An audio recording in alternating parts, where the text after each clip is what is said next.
Tonight on America's Dumbest Criminals. Can what a dog left be used as hard evidence in a bicycle theft? How can waiving your right to remain silent earn you the right to wave bye-bye? And if this looks like a clean getaway from police, you're as lost as the guy behind the wheel. Brace yourself. You've merged into the high occupancy lane crowded with America's Dumbest Criminals. Delta 1526. Give me a call on your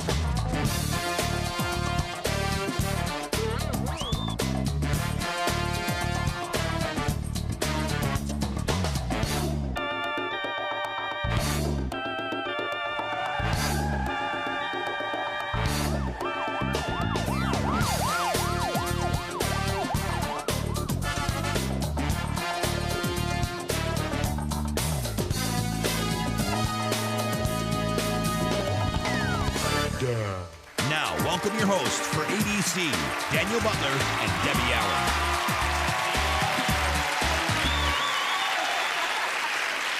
Hi there. I think y'all know my co-host, the unknown comic. No, wait. How do you know I'm not the masked magician, huh? Not enough sequins and studs. Besides, a guy tries the same thing in one of our stories on the show, and it doesn't work for him either. Would I stick out in a crowd looking like this?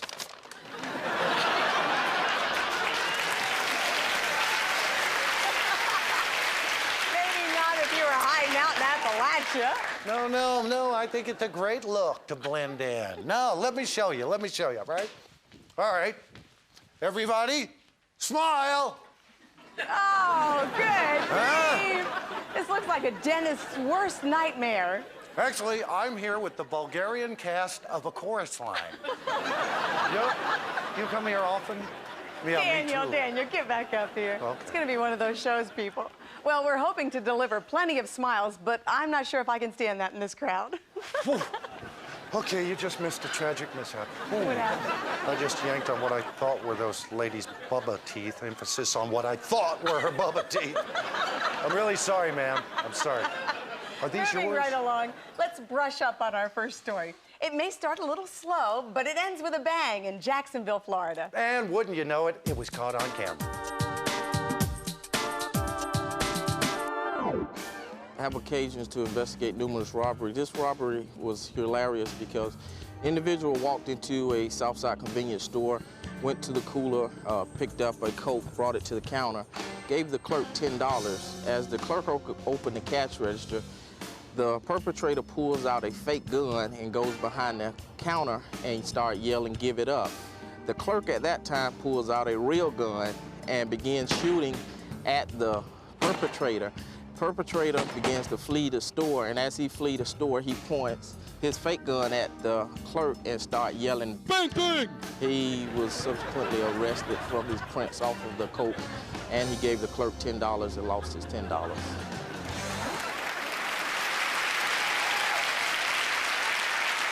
Dog poop. I beg your pardon? Dog poop. That's what it takes to get a confession from a suspect in our next story. But you'd never guess how and why it possesses the power to bring a criminal to justice. Haste makes waste, as we find something to remember me by. I interviewed a guy that had been involved in a fight, and in the course of the fight, a bicycle was stolen, and the bicycle was located near where he was staying. We had developed the information that he had gone over to the house. We could put him at the house, but couldn't put him still on the bike. I knew that we had to get him to claim that he had taken the bike and he wasn't coming off that story. The bike was a distance away from him in the patrol division, and he couldn't see the bicycle pedals. I said, "Tell you what I'm gonna do. I said, let me have your shoes." He said, "What do you want my shoes for?"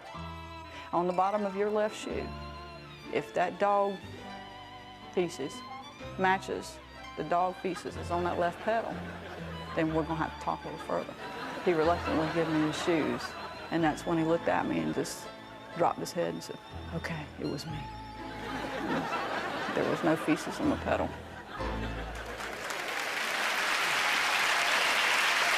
It pays to have friends.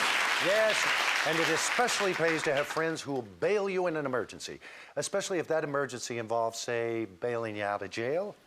But as you'll see, the guy who's being released really needs to broaden his circle of friends. Take a look. Detective Anderson and I got a call one morning to do a follow-up on a breaking and entering at the local Eagles Club. The coolers had been broken into, numerous amounts of liquor, beer, wine, so forth had been stolen. As we're going through it and collecting evidence, they said, we have a videotape. And we were looking at it. Gee, we recognize this knucklehead. So who's the other guy? We couldn't figure out who the other guy was. He had a hood up, had this goofy looking striped coat. These fools went in 3 times during the night. They kept going in, getting a load, coming back. They'd get their nerve up, back and forth. A few hours after they break in, we see them walking into City Hall. Wearing the same clothes, same goofy striped hooded coat. And we yell at them, tell them to stop, and the one guy says, well, hey, can we use the public restroom? So, well, sure, you can use the restroom in the police station. Come on in. We bring him in, sit him down. We show him the videotape. The guy looks at the tape and he goes, hey, that guy looks like me. Gee, where'd he get a coat like mine? Finally, they confessed.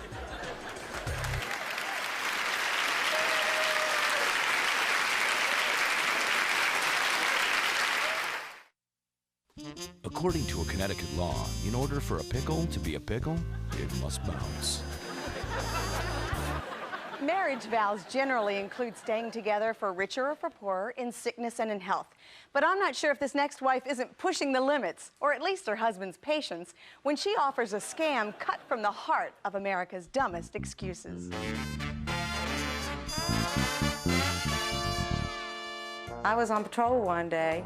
I saw a car weaving across the center line, and so I put the blue lights on him and pulled her over, and it was a woman driving the car. So when I walked up to the car and asked the woman for her driver's license, she handed me a driver's license, which was a white male named Roger Harris. And I said, ma'am, I need your driver's license. She said, that is my driver's license. I'm Roger Harris. I said, no, ma'am. I said, I need your driver's license. And she said, no, I'm Roger Harris. And I said, ma'am, you're not Roger Harris. She said, yes, I am. I am Roger Harris.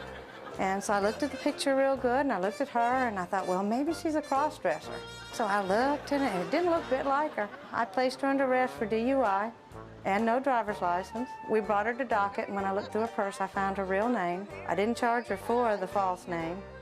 In all the years I've been out on patrol, I've had all the excuses given to me. I've been given false names and false IDs, but I've never had one before ever tell me they were the opposite sex. I guess it doesn't hurt to try.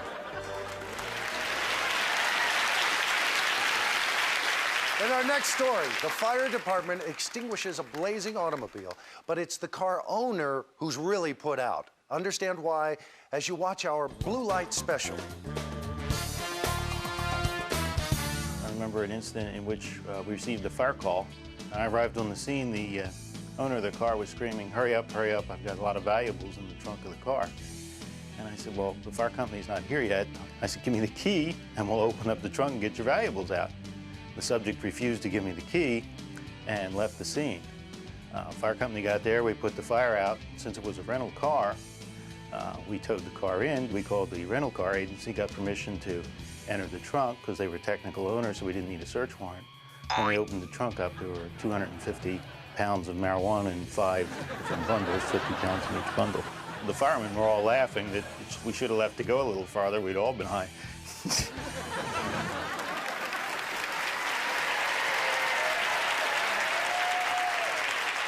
Napoleon once said, put a rogue in the limelight and he'll act like an honest man. You won't believe what happens when this rogue from Brunswick, Georgia had his moment to shine. Take a look. Several years ago, I'd been working narcotics. I'd made some buys in different areas of the community. Guys were arrested and charged. A few days later, their preliminary hearings came up. We were in courtroom, and the defense attorney for one of the defendants was asking me some questions. Now, officer, was this powdered cocaine or crack cocaine? I paused a moment to think and refresh my memory. It was crack cocaine. Quiet. I think we've heard enough. And he went to jail.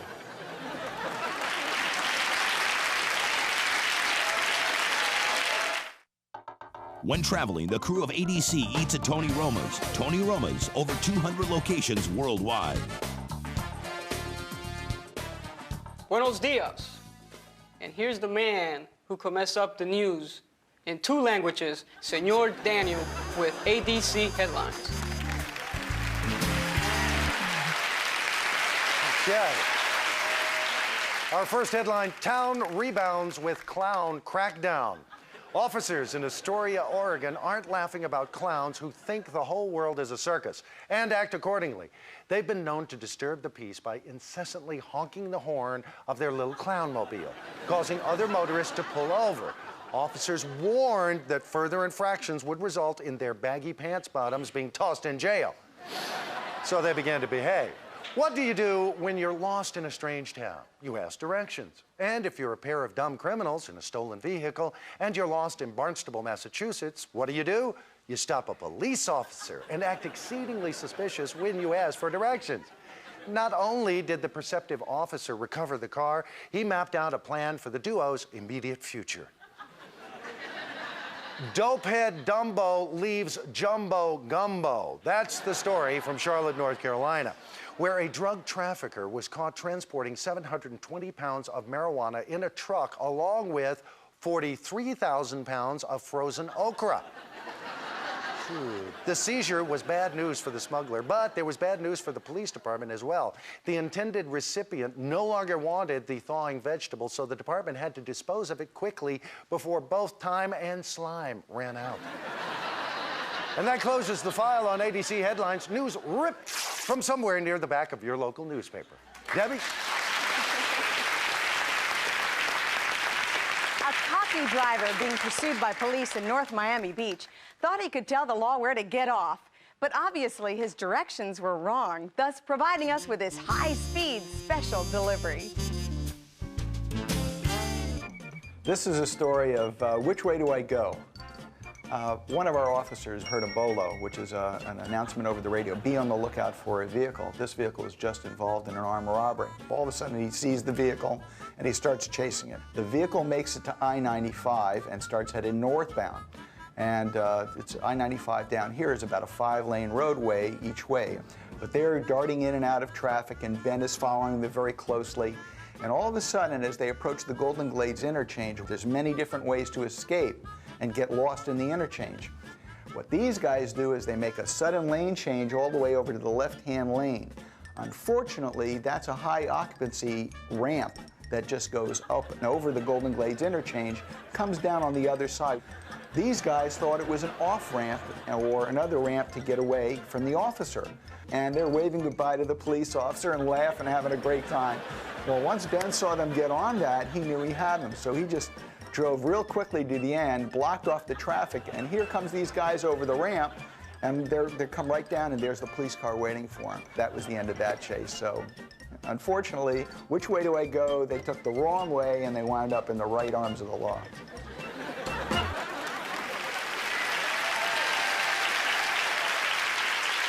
All right, it's only a disguise if you wear it properly, but apparently this robber failed to read the operating instructions. Take a hard look. Late one night, a gentleman walked into a time saver, put a paper bag with 2 little eye holes cut out. Walked behind the counter with a knife and demanded money from the cashier. Cashier asked him, didn't hear what he said, asked him to repeat it. He then, give me your money. Cashier said, man, I can't understand what you're saying. So the gentleman pulled up his bag. Give me the money, man. Hurry up. Cashier gave him his money. The gentleman exited. We arrived, spoke to the cashier. Cashier said, I know exactly who he is. I can tell you right now where he lives, who he is. I said, well, how do you know that, sir? He said, I was in jail with him last week because I got DWI. I said, all right. So we did a photo lineup, of course, and identified the guy and arrested him. He is doing 20 years now.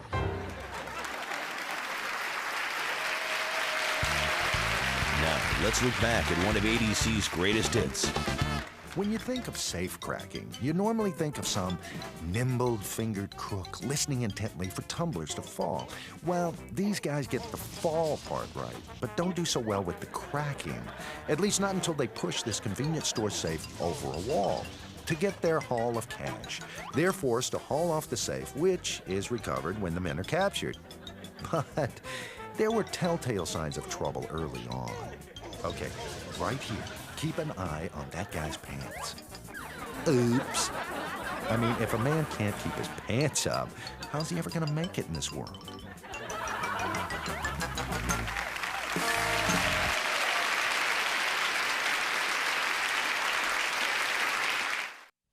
In Illinois, it's illegal to catch mice without a hunting license. I pulled a vehicle that had a burnout headlight, and as I approached the vehicle, the young lady asked me, "Officer, why did you pull me over?" I says, "Well, your lights, you have one of your headlights off." Oh, shoot, again? She says, "Officer, there's something wrong with the wiring because it keeps going on and off." Yeah, that's a problem. And she says, "Well, can I try to get it on?" I says, "Oh, man, if you can get the lights back on, I'll give you a break." So she gets out of the vehicle. It's happened before. I've done this plenty of times. This is not... And suddenly the headlight comes on, 10 bags of crack just fall from her legs. And I told her, "Well, you're under arrest for possession of controlled substance." She says, "Officer, it's not mine." I told her, I says, "Well, it might not be yours, but you're in possession of it, so that's why I'm arresting you for." I handcuffed her and towed the vehicle, and she under arrest. She pleaded guilty, and she served some time.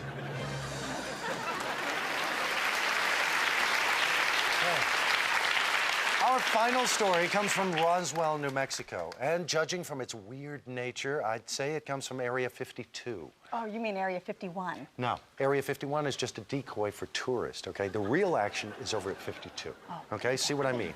We're not making this up.